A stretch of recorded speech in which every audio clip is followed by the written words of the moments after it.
Hey everybody, thanks for tuning in again. It's me, the Millennial Landscaper, and today what I'm going to show you guys is a short video about a vine.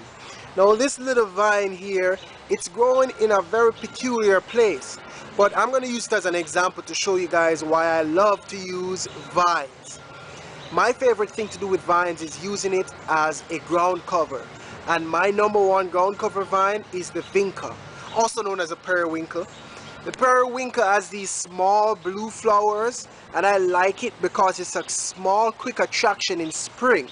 But the reason I use it as a ground cover is whenever I have a customer who has a part in their yard where it's very shady, and so the grass won't grow there. No matter what they try, the grass just won't grow. So I usually give them a Vinca, also known as the periwinkle, and what I do is that ground cover serves the purpose as vegetation instead of leaving that bald and ugly dirt spot. Now I'm going to show you behind me an example of a vine that is a ground cover, and here we go. That right there is a vine that I want to speak about. Now I'll give you some background on this particular project. This particular project is a small courtyard in front of a person's home, and in this small courtyard they've hired us to clean everything up. Previously I came by and we cleaned up, and you can now see the gravel easily compared to the mulch over this side that needs to be remulched.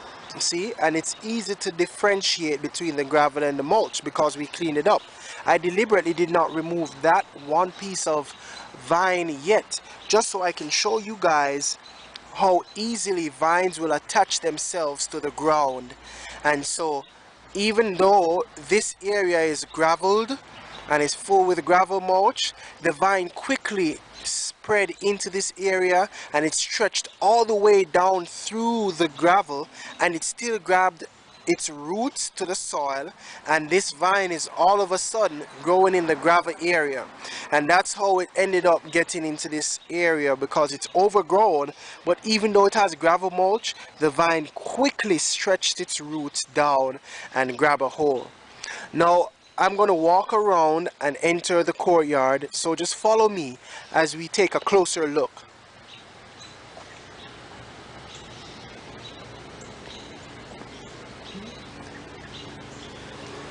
Now we're about to enter the courtyard, and this is the gate. I'm going to show you to the left that I cleaned up. I cleaned this up so you can actually see the plants here. See that? Those are a little bit of leaves and stuff, but I cleaned this up, which is different from the right side here that is not yet cleaned. If you look, you see all those weeds and things growing out separate from the plants. The daylilies still have those strong long stalks growing from the center, the center, and they're dry and dead, but it's not cleaned up. So I'm about to clean up this area just like I did the other area.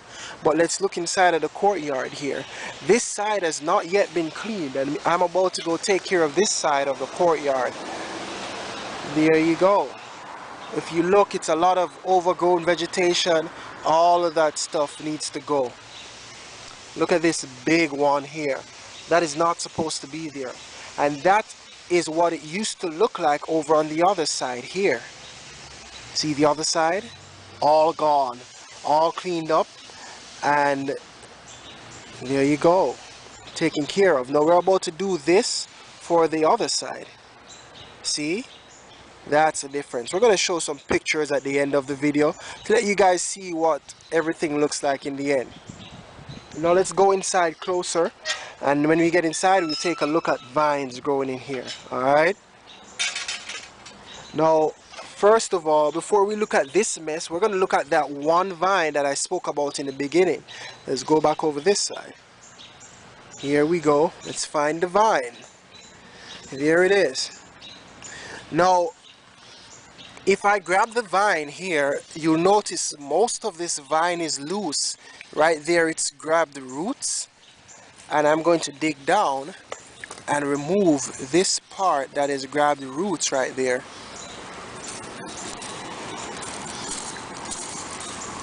This is a reminder, if I've never said it in any of my videos before, whenever you remove plants, you shift the soil around the plant to get to the roots of the plants. You don't just tug from the top. So we shift the soil around, and now I'm at the roots. They are very shallow roots. There we go. And then you pull them out by the roots. And then let's get this other piece. But there you go. You pull the plants out by the roots. But that is a very shallow root, and it basically grabbed onto the rocks. Here you go. It's taking a hold right here again.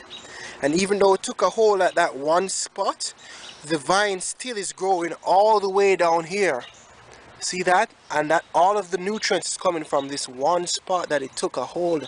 And let's remove this one spot right here.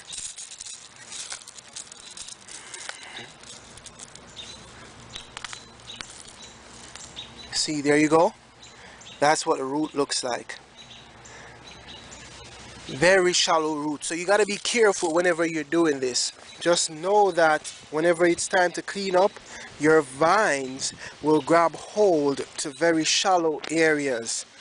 And at the same time, you should use that same advantage to create areas that use vines.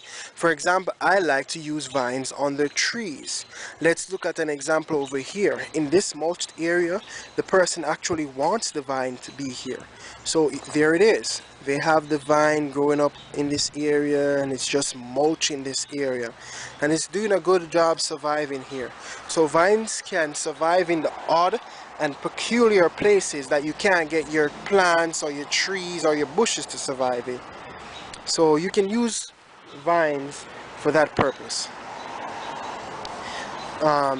If this video was entertaining, if you liked or anything, don't forget to like it and comment or subscribe to my channel. Thanks, and this is the Growing Landscaper.